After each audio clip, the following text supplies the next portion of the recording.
Hello friends, नवधारा studies के YouTube channel में आपका स्वागत है। ये Jharkhand weekly current affair series का ये सितंबर सेकेंड वीक का ये वीडियो है, जिसमें कि झारखंड के इम्पोर्टेंट करंट अफेयर को मैं आपको कवर कराता हूँ। तो इसके डेट क्या हैं, 8 सितंबर से लेके 15 सितंबर तक। और ये झारखंड का जो लोकल नेचर का जो करंट अफेयर है, जो हर एक एग्जामिनेशन में बहुत इंपॉर्टेंट रोल प्ले करता है झारखंड के एग्जामिनेशन में, तो वो इस वीडियो में कवर कराया जाएगा। तो चलिए वीडियो शुरू करते हैं।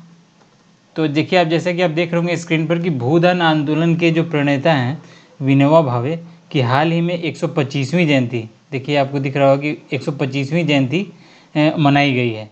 ठीक है, तो किसका, विनोबा भावे जी का मनाया गया है। और ये याद रखना है आपको यहाँ पर कि भू आंदोलन के बारे में जब भी आप हिस्ट्री में पढ़ेंगे तो उससे रिलेटेड जो नाम आता है सबसे इम्पोर्टेंट, वो विनोबा भावे ही नाम आता है, इन्हीं का नाम आता है। और इनको आचार्य विनोबा भावे के नाम से जाना जाता है। लेकिन नीचे मैं डिटेल में लिख दिया हूँ कि आचार्य भी इनको कहा जाता था। ये इसलिए कहा जाता था क्योंकि ये संस्कृत के शिक्षक थे।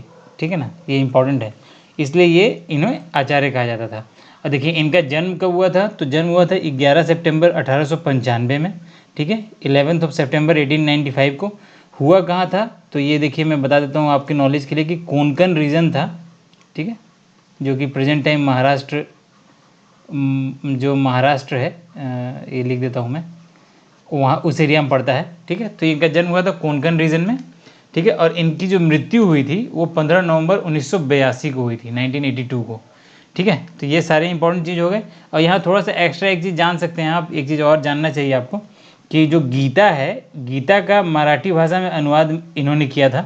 ठीक है, और उसका नाम क्या रखा था, नाम जो था अनुवाद जो करने के बाद जो गीता का था वो था गीतई नाम से था। इसका मीनिंग होता है मदर गीता। ठीक है, इसका मीनिंग क्या होता है, मदर गीता, ये आप याद रखेंगे। ठीक है, तो ये हो गया पॉइंट। अब चलिए नेक्स्ट पॉइंट की ओर चलते हैं। इसमें देखिए लिखा हुआ है कि centre for monitoring of Indian economy, ठीक है, CMIE के आंकड़ों के अनुसार झारखंड राज्य में जो बेरोजगारी दर है वो 9.8% है। तो याद रखना है कि जो बेरोजगारी दर है ये कोविड-19 और लॉकडाउन के चलते अब काफ़ी ज़्यादा बढ़ गया है। ठीक है, पिछले बार से ये ज़्यादा है और ये मंथली बेसिस पर निकाला जाता है, ये भी आपको पता होना चाहिए। तो ये आपको मेंस पॉइंट ऑफ व्यू से बहुत इंपॉर्टेंट पॉइंट है, क्योंकि अगर बेरोजगारी दर के बारे में आप लिखेंगे तो आपके लिए वो जो बुलेट, अगर ये इस तरह का पॉइंट आप यूज़ कीजिएगा एग्जामिनेशन में, तो आपको थोड़ा सा एज मिलता है दूसरे जो कैंडिडेट होते हैं उसके ऊपर। ठीक है ना, तो ये इंपॉर्टेंट है। चलिए अब नेक्स्ट पॉइंट को चलते हैं। देखिए लिखा हुआ है कि राष्ट्रीय सांख्यिकी कार्यालय, जो नेशनल स्टैटिस्टिक ऑफिस है, ठीक है, नेशनल स्टैटिस्टिकल ऑफिस के द्वारा एक आंकड़ा रिलीज़ किया गया है। उसके हिसाब से जो झारखंड का जो साक्षरता दर है जो प्रतिशत में, वो 74% है। और अगर पोजीशन में देखा जाए तो ये 16वां पोजीशन है झारखंड का। तो ये आपको इंपॉर्टेंट रखना है कि NSO के जो भी आंकड़ा है उसके हिसाब से झारखंड का जो रैंकिंग है वो 16th है पूरे ऑल ओवर इंडिया में, और परसेंटेज 74.3% है। ठीक है, और केरला जो है वो पूरे देश में टॉप पर रहा है। देखिए यहाँ लिख दिया है अव्वल रहा है।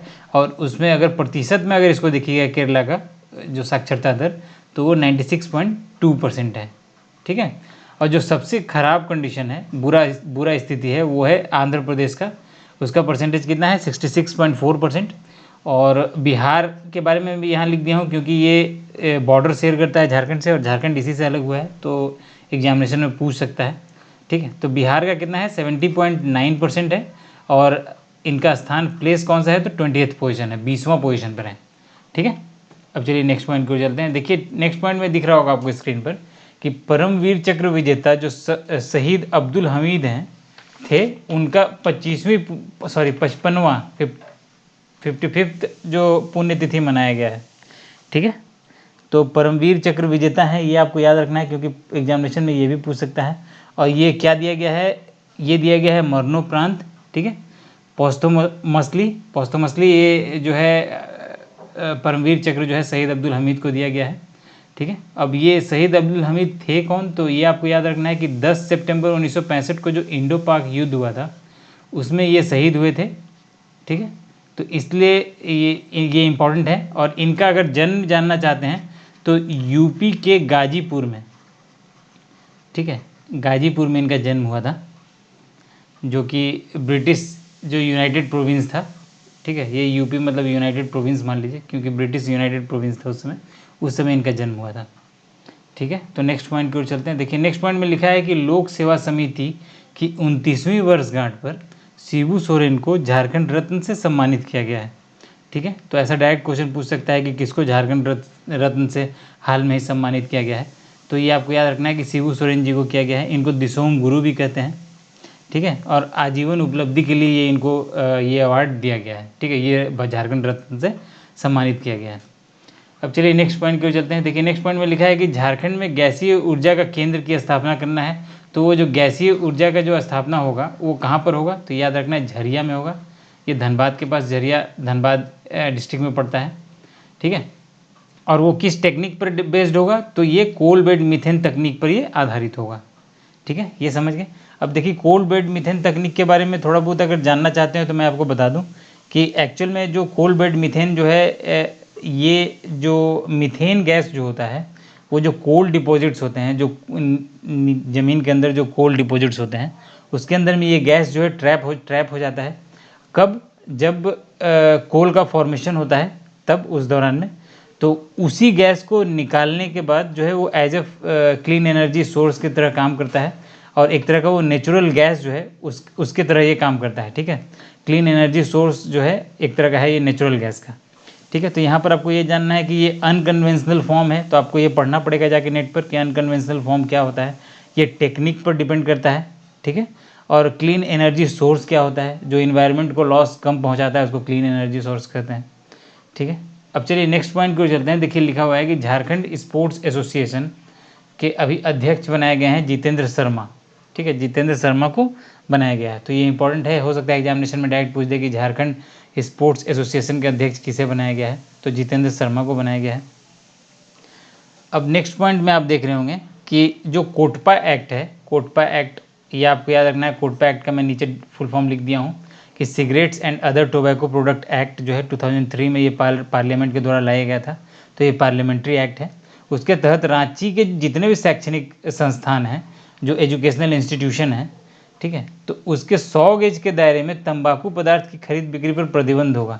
ठीक है, ये आपको याद रखना है। तो ये थोड़ा इंपॉर्टेंट था इसलिए मैं इसको ऐड कर दिया। अब नेक्स्ट पॉइंट में आप देख रहे हो कि झारखंड के प्रोफेसर राघवेंद्र चौधरी को यंग इंजीनियर अवार्ड 2020 से सम्मानित किया गया है। तो यंग इंजीनियर अवार्ड ये आपको याद रखना है कि ये देता कौन है। ठीक है, वो मैं नीचे डिटेल में लिखा हूँ, मैं ऊपर से पढ़ देता हूँ कि जो प्रोफेसर राघवेंद्र चौधरी हैं ये आईआईटी जो आईएसएम धनबाद हैं उसके इलेक्ट्रॉनिक्स एंड टेलीकम्युनिकेशन इंजीनियर के प्रोफेसर हैं, और इन्हें मिला भी इसी फील्ड के लिए है, इलेक्ट्रॉनिक्स एंड टेलीकम्युनिकेशन इंजीनियरिंग के फील्ड में मिला है। ठीक है, और जो दिया किसके द्वारा जाता है, तो देखिए ये लिख दिया हूँ मैं, Indian national academy of engineer के द्वारा ये दिया जाता है।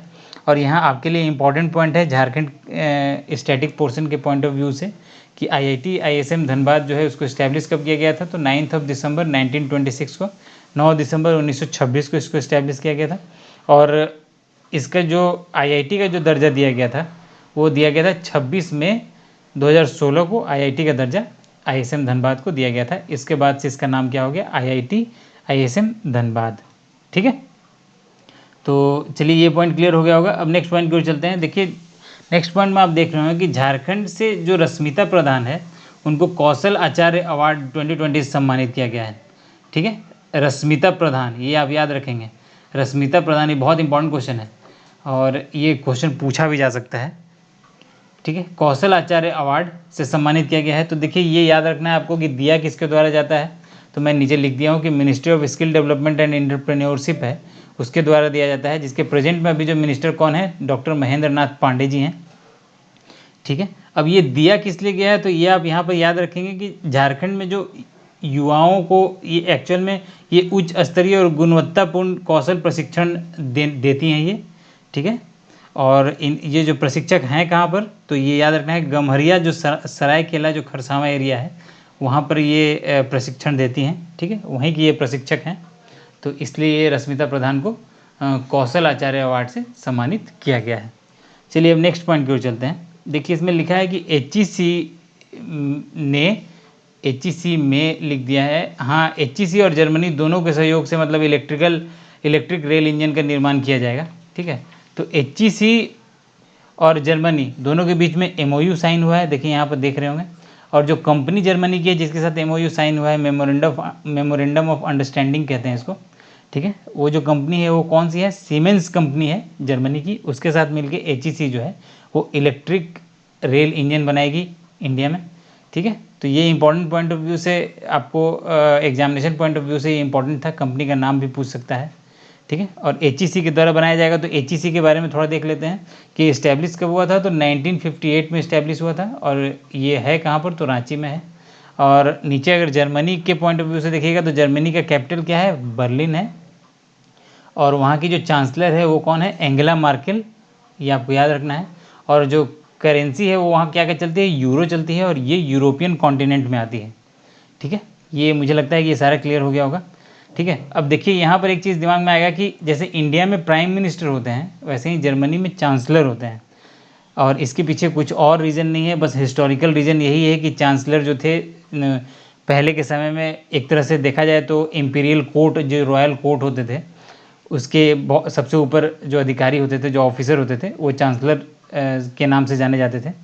और वो हाईएस्ट रैंकिंग होता था। ठीक है, मोनार्क के बाद, जो राजा होते थे उसके बाद। इसीलिए 1918 में जब जर्मनी जो आज़ाद हुई थी, तो कहा जाए तो जर्मनी उसके बाद सेम आइडिया को लेके आगे बढ़ी थी, तो इसलिए वो चांसलर ही बोले। वहाँ के जो PM है उसको चांसलर कहा जाता है। ठीक है, जो कि कौन है, ये देखिए नाम लिखा हुआ है, एंगेला मार्केल। ठीक है, अब नेक्स्ट पॉइंट की ओर चलते हैं।